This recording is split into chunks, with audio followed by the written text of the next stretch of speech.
This is Carl at National RV Detroit. I'm going to walk you through this 2025 Bullet travel trailer, and the model number will be 260 RBS. Okay, so this is a walkthrough video, so I'm going to show you some of the features and how they work. So as we're here on the door side rear, you can see it has power stabilizer jacks. One switch controls both rear jacks, and then another switch controls both front jacks. Those will be on the other side of the trailer. I'll show you I'm talking about, by those I mean the switches will be on the other side of the trailer. I'll show you those when we get to them. Okay.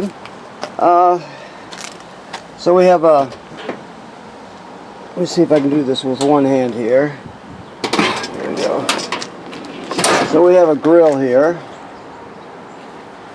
And this grill has to be connected to the LP system, so there's the connection there, and that will plug in.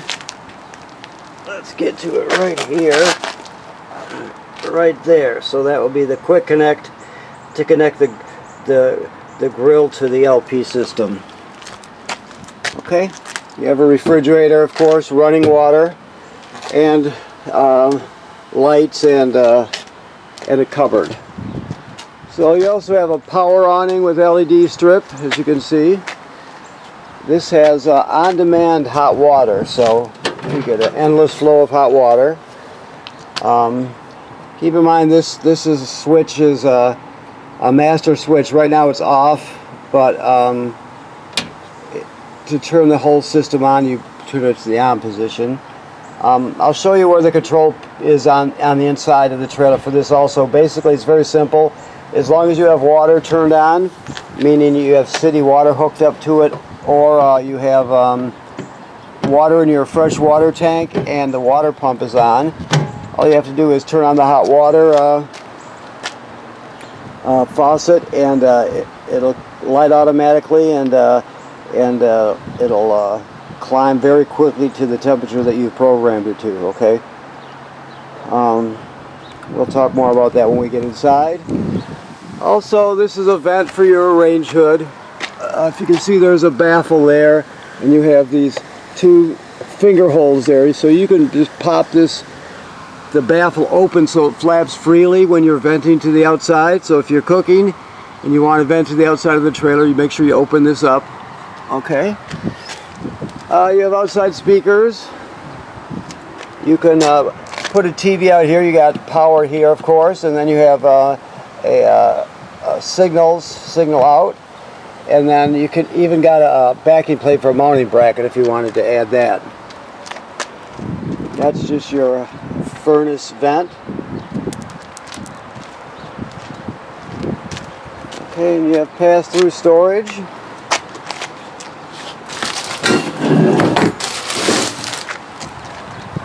Okay, you have some cranks, excuse me, lights here. Those are the front light switches, and then you have an interior light. You have a deep cycle marine battery, brand new, and that's the kill switch for the battery there. It's turned on now. You turn it all the way clockwise, it's on, and you turn it clockwise or counterclockwise to turn it off. Okay, you have two LP tanks with an automatic changeover regulator, which is both tanks are full right now. You have a power tongue jack. If it ever fails, you can pull this plug here and you can crank it manually. Okay. This little hookup is in case you wanted to purchase a solar battery charger kit. That one's made by I would think it's made by Go Power, and it's just a little solar panel kit that you could stow away, and then you can basically unfold it, plug it in, and point it at the sun, and it'll charge your battery. Okay. You also have a large solar panel. I believe this one's 200, and this is your solar controller right here. So this does not have a panel, right? There's no panel on the wall. You have to use your phone to control it. So you have to put the app for this this system on here, which is Victron Energy. You can get that from your Apple or Google stores. When you're logging on, it'll tell you you can use like 6 zeros, but if you can't get logged on, come over here with your camera and point it at the white sticker, and then just snap a picture of it, and you can see the password number there. And that's how you can log on by getting a picture of that tag. If it asks you to, if you want to update the software, always go with yes, keep it current.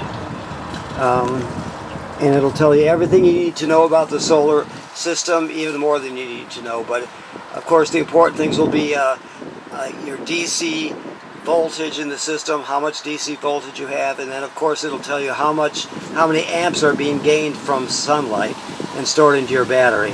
That's important too. So you get it all from this, and you can see what's happening with this through your phone and the app on your phone. All right, that's the on-off switch for your solar panel. That is in case you want to upgrade to a tire monitor kit there. This is a coiled sprayer, attaches right here. These are the switches here for your stabilizers. So you can see it goes up and down. The other side goes down first, so you can hear it. You just can't see it. So this one on the right when you're looking at it is the front, and the left one is the rear. You also have some light here. Satellite and cable in to the trailer, into the system. You have the most common way to get water to the trailer right here, which is the city water hookup. Okay. You just put the hose on there, turn it on, you're all set. Now if you're camping someplace that doesn't have city water, let's say you're boondocking or something, you can pre-fill your fresh water tank right here, and then when you get to the campground you can turn on your water pump, and all the water all the plumbing will work as though you have city water, but you'll be pumping it out of the tank. I'll show you where the switch for the pump is when we get inside, of course. So you don't have to, if you have city water, you don't have to worry about the pump or the tank. That's only if you don't have city water. While we're on the subject, this is your you have your black tank flush, right?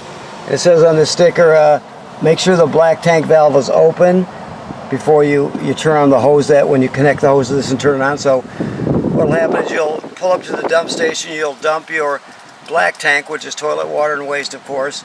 Then you hook the hose at the dump station onto the black tank flush. You'll turn it on and flush it out, clean out the sensors, clean out the tank, that sort of thing. But always make sure you leave that valve open while you're doing it. Okay, the other is for winterizing, and you can winterize the trailer from here. And right now this is a winterized trailer, right? So the antifreeze or the water's been purged from the system and replaced with antifreeze. So we're in winterized mode right now. Okay, right there. Okay. All right. So let's move a little farther. You have your slide topper on. You have black and gray tank valves here, and that's where you hook your dump valve up to. Now, if you notice, there were two different cranks up front. One of the cranks had a cylinder with a slot cut in it, right? Well, if you look here, here's a shaft with a pin through it, right? So the bottom line is that the crank that has a cylinder with a slot cut in it fits right over this here, and so basically this is the off-door side of your stabilizer, your power stabilizer. So you can actually crank these manually if you need to.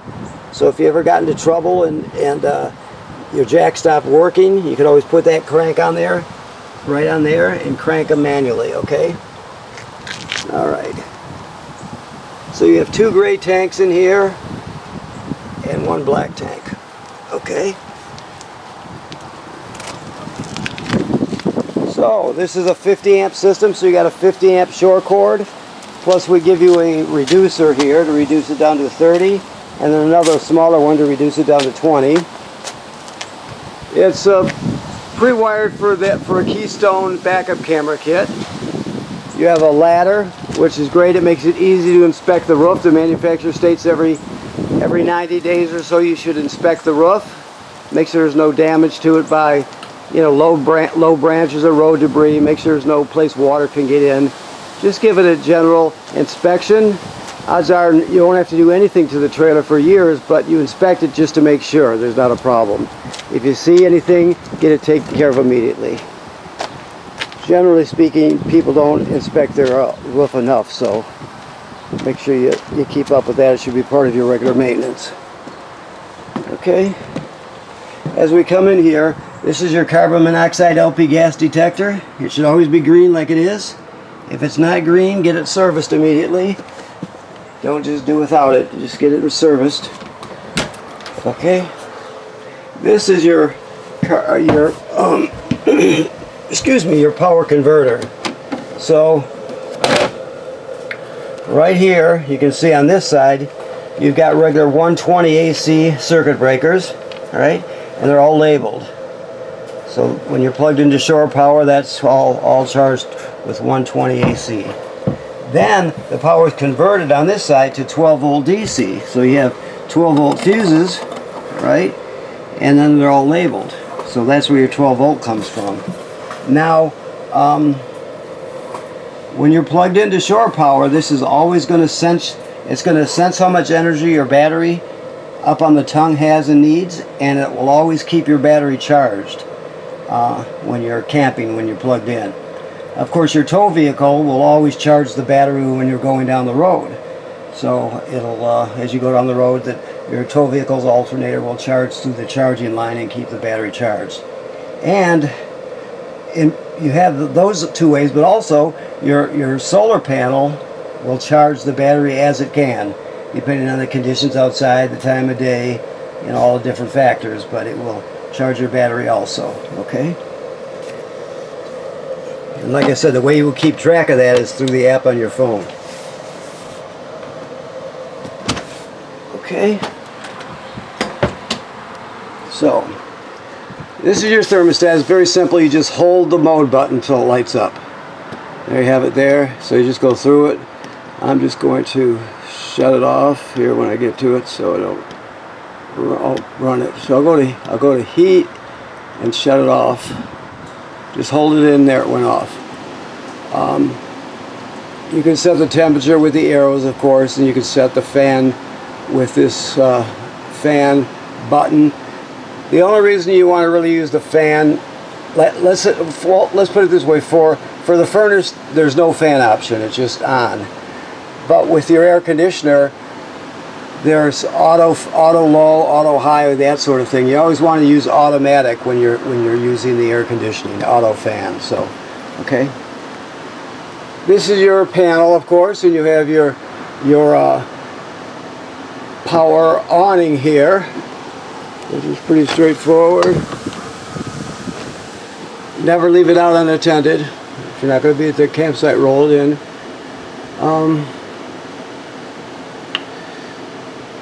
The other one is for your slide out, okay?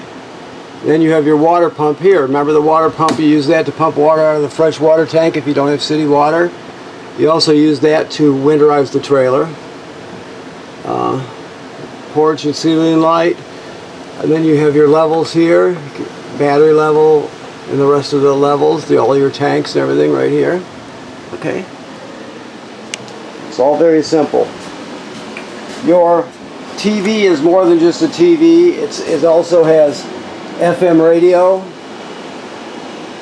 It has Bluetooth, so you can stream wirelessly from your phone or tablet. It has 2 speaker zones. One is inside the trailer, 2 is outside the trailer. And of course, you get a remote with it. And this is all on a swing out bracket, so you can actually adjust the TV to the angle that you want it. Always, it has a latch on it. Always latch it when you're traveling, because you don't want it to swing out and get damaged. So make sure you do that. Let me just look for a second, see if I can find where he put your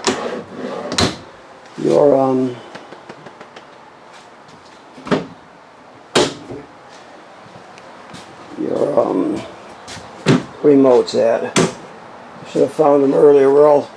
We've got a new guy, so he's not quite used to putting it in the exact same spot he's supposed to. So as I go around looking for it, well, it's definitely in here. I'm not going to waste your time looking for it now. I'll just use the manual. Bend down and use the buttons that are on the machine here. So you have on and off, of course. You've got thermostat. You've got a timer to set, so you can set it to turn on and turn off when you want. You can change the crystals. Okay. And of course, it has a built-in fan, so it really kicks out the heat. It runs on 120 AC. So those days where you don't quite need to use your LP furnace, you can save your limited supply of LP and use this, and it does a good job at taking that chill out of the main room here. Okay.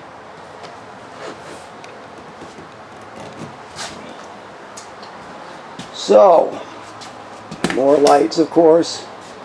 You have some theater type seating here. I'm still looking for your remotes here. But you can see it has the rip cords here, so it's a recliner. It's got a footrest and that sort of thing. Now that your table here, the table can sit down this high, as high as the cushions. You do that by pushing. You can push this yellow knob over to the right till you hear it click. Then you can collapse the table at these hinges here, and it'll lower down to this height here. And when you do that, it can't bounce around when you're in transit, like like it's a pretty heavy table, and it could potentially could break a window or put a dent in something.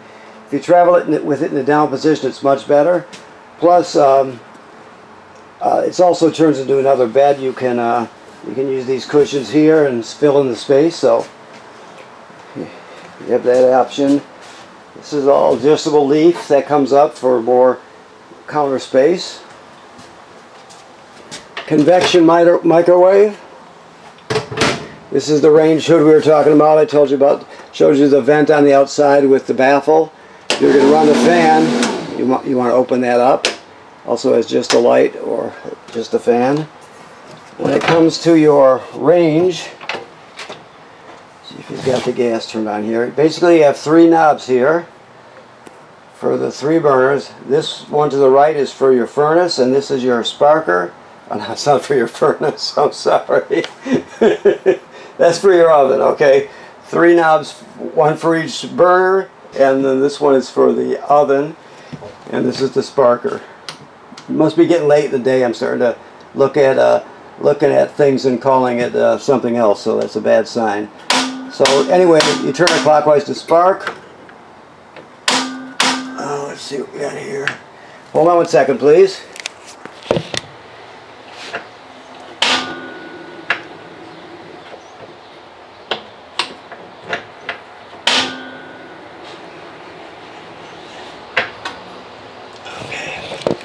Yeah, so it's very simple. The reason I had to set it down, you have to, when the newer models, you have to push the knob inward before you spark it. It's just like a safety thing, so a kid couldn't accidentally just turn it on, for example. So keep that in mind. When it comes to the oven itself, sometimes called the furnace, there's a pilot light all the way in the back. So you're basically going to go to the picture of the flame. You're going to depress it, keep it depressed, and you spark it till you see the pilot light down here light. Once it lights, you still hold this in for another 10 or 15 seconds to heat up the thermocouple. Then you go to operating temperature.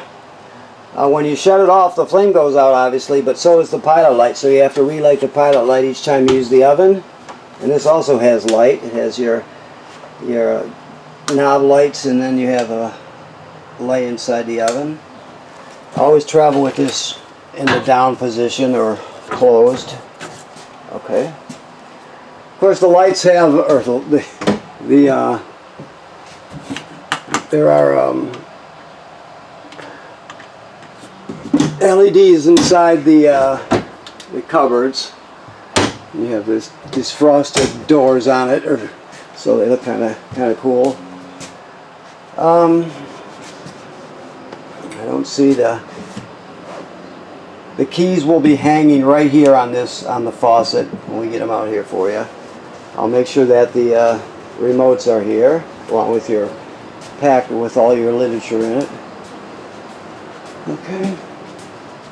So the shower works like any other shower. You have to remember that when you're traveling, always latch it like this. Always. If you don't, the doors will slide around and eventually they can break. So you always want to make sure they're latched like this so you don't have that problem. If you latch them, they'll never break. So let's put it that way. If you leave them unlatched, there's a chance that they will. Okay. GFCI here. There's two GFCIs in this trailer with the actual reset buttons on them. But all the receptacles in the trailer, even the one outside, is wired through the GFCIs here. So they're all GFCI protected. So if you're using something outside that pops, you're going to reset it in here. Or if for some reason you can't get one of the receptacles to work, remember that they're all wired through a GFCI, and so find the proper one and reset it there. This is your controller for your on-demand water. I think I turned it on. Yeah, so right now it's set to 115. You can set it up and down here if you want. 115 to 120 is pretty typical. You can change it from Celsius to Fahrenheit here. All you're going to do is turn on your hot water anywhere in the trailer, and you'll see it'll show it lighting on the screen. It'll show the flame, and then it'll give you the numbers as they climb. You'll see it climb up to 115 in this case. So it's very simple. Now, like I said, there's a master switch outside. Keep that in mind, and also keep in mind there's a safety. If it can't sense any water, let's say you're not hooked up to city water with the water turned on, it will not light. It's obviously won't allow the gas burner to run if there's no water to cool it. So you either have to be hooked up to city water, or you have to have water in the fresh water tank with the water pump turned on for it to light. Otherwise it won't. So okay. The toilet's typical RV toilet, sits right over a black tank. Right now it's got antifreeze in it. As you can see, there's a there's a flush pedal there. And basically, when you get to the campground, you hook up your power and your water. Then you're going to come in here and you're going to dump a dose of chemical right in the bowl. Then you'll stand on the flush pedal and hold it down till at least a gallon of water goes into the black tank below along with the chemical. You can use more than a gallon of water, just don't use less. But once you do that, it's set to use, and it'll work just fine till the next time you dump it. You have to repeat it obviously if you flush the tank. But if you don't do it, put the chemical in the water in there, that's considered using it dry. And if you use it dry, it'll get clogged up and it'll smell terrible. It'll just be a real mess. So make sure you always put your dose of chemical and at least a gallon of water in there. Okay. Looks like I'm going to make it here. This is pre-wired for a second air conditioner. That's why it's a 50 amp system. The second air conditioner would fit right in here, just so you know. It's a simple install, and if you want to get one, we do that here. Just talk to our people in parts and service, and I can help you out with that. But you can get a second AC is pre-wired. That's why you have the 50 amp system. Okay. This is just another pre-wire for people mainly use the feature for public Wi-Fi. It would consist of an antenna that goes on the roof and then a router box that fits here. So it gives you can have 4 or 5G with it, but that's not the main feature people go for because they have that with their phone already anyway. What people really like is the public Wi-Fi booster feature. So if your family uses a lot of Wi-Fi, you might want to look into this. You just scan the code and it'll show you the different options, and like I said, it's pre-wired for that. Also, there's a second TV hookup plus a backer plate, so you can put a bracket there so you can watch the TV when you're laying down. Your emergency escape, obviously you would pull this knob and pull the screen out and escape that way. They all work pretty much the same. Okay. You have some storage underneath. Sliding doors. Okay. So I think that just about covers it. Thanks for bearing with me. I seem to be in low gear here right now, but we got through it. So please remember what I said about inspecting your roof every 90 days. That's important. You can do it yourself or have someone just take a look at it, make sure everything's in good shape, okay? So thanks for purchasing your trailer with us here at National RV Detroit. And also keep in mind that right now there's antifreeze in the system. All the water's been purged out, replaced with antifreeze, so it's good for the winter right now. So you don't have to do anything to it till the spring. So you're in good shape there. Any other questions you have, you can ask us when you come to pick up your trailer, and we'll talk you through it and make sure you're comfortable and understand everything, okay? Thank you very much.